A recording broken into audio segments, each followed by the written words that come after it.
Okay guys, if you remember a few weeks ago, I did a video on my peach tree that I sprayed with 100% neem oil and it had lost all its leaves. It does look like the leaves are trying to grow back, but it still looks pretty bare. But I'm happy to see that this tree still has its peaches. Now, they're not looking very well. I don't know if those spots are from something going on with my peach tree or from the neem oil, but I'm just going to wait and see what happens with it. If I lose them, I can't blame anyone but myself, because that was a gardener error. And this is the first time I've ever grown peaches, so I think I'm allowed a mistake this year, but next year I assure you it will not happen again. This peach tree here did not rebound back, and not only did it not rebound, remember all the pretty red peaches that was on there? They are gone. And all that remains is seed. And I'm not sure what happened, but they're gone. Probably a casualty of my neem oil. Again, next year I'll know better, so I'll do better. Hopefully. So those peaches that I was surely looking forward to are gone, and those were the Halberta by Stark Brothers. Little disappointed. I came out this morning to check on them, and this is what I found. And since I've had the grandbabies, I haven't really been out here looking at things, and had I been out here more often, I probably would have noticed them falling or dropping or whatever was going on with them. And I would at least have liked to have tried one. Since they were red, I was just waiting for them to get bigger, because according to the description of this brand of peach, it was not supposed to be ready until August, late August, early September. So I was just waiting for them to get bigger, even though they had already turned red. And since this is the first year that this tree has actually fruited, that may have been all it was going to give me anyway, was small peaches. All right, on to my next casualty in my garden. Okay, here is my persimmon tree. You all know I was super happy because I had 2 persimmons. One was there, it's gone, and the other was here, and it's gone. So not sure what happened to those or who got it, but somebody got it. But I guess next year is another year. Maybe next year I'll get my persimmons. This tree also, it was the first year that it actually fruited. So I guess I could have expected that I wasn't going to be able to keep those 2. Excuse me. Also, what was I going to say about this tree? Oh, shoot. Sorry, guys. I had a coughing spell. I'm not sure what got in my throat, but I couldn't remember what I was going to say, and I have totally forgotten it now.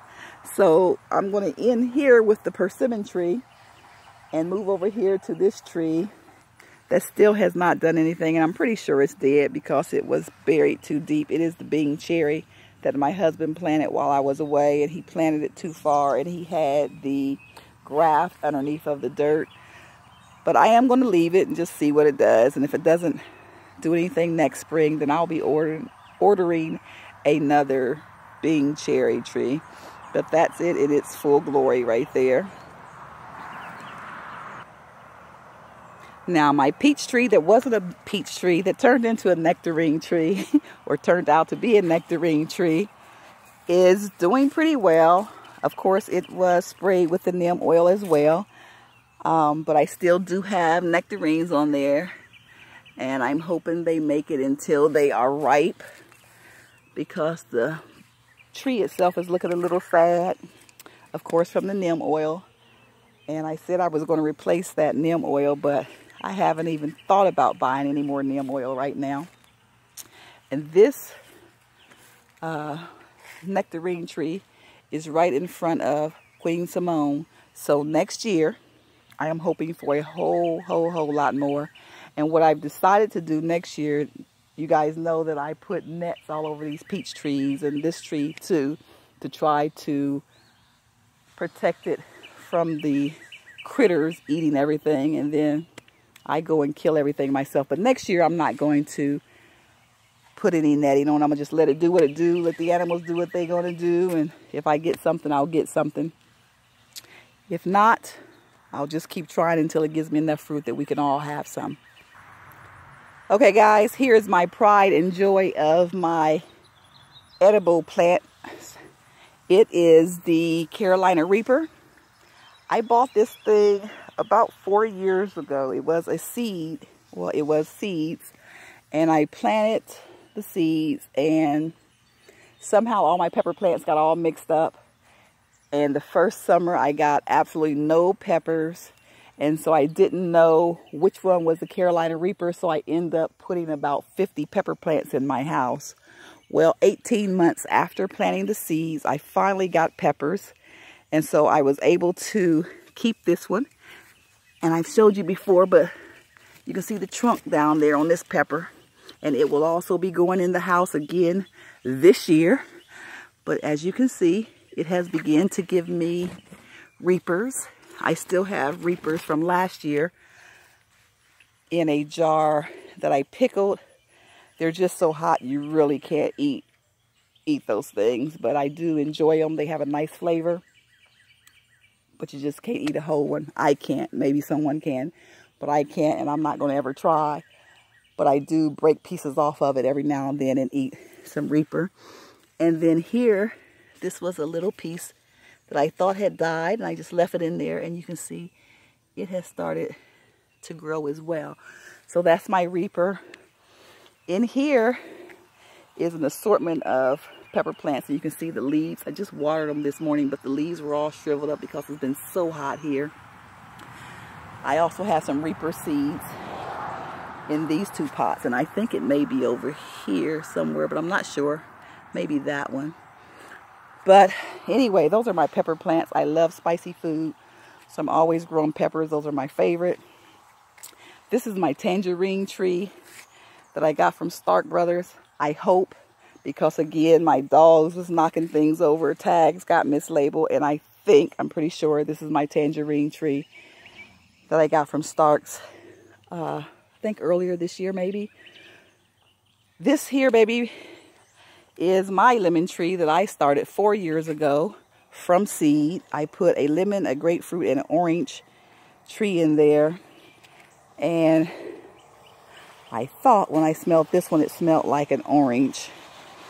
I get different opinions when I ask different people. It smells more orangey than this one down here. This one I'm sure is either a lemon or a grapefruit. One of them died. I'm not sure which one it is, and I may have to take that out because it's just so small compared to this one. But my plan was, when I put them all three in there, they were all the same size, but I wanted them to get just a little bit bigger, and I was going to twist them around each other and make kind of like a bonsai kind of thing and have 3 different fruit growing. But of course, you see it didn't work out that way because that monster right there took over. This here is my key lime and Meyer lemon tree. I also got that from Stark's, I want to say this year, and I moved it over here by the bees so that the bees could pollinate it, and something's going on with it. But it is flowering. Oh, look at there, y'all. Oh, it flew away. There was a baby bee right there, so I still have babies being born, I think, almost on a daily basis. I'm not sure how often, but gosh, I see a lot of baby bees.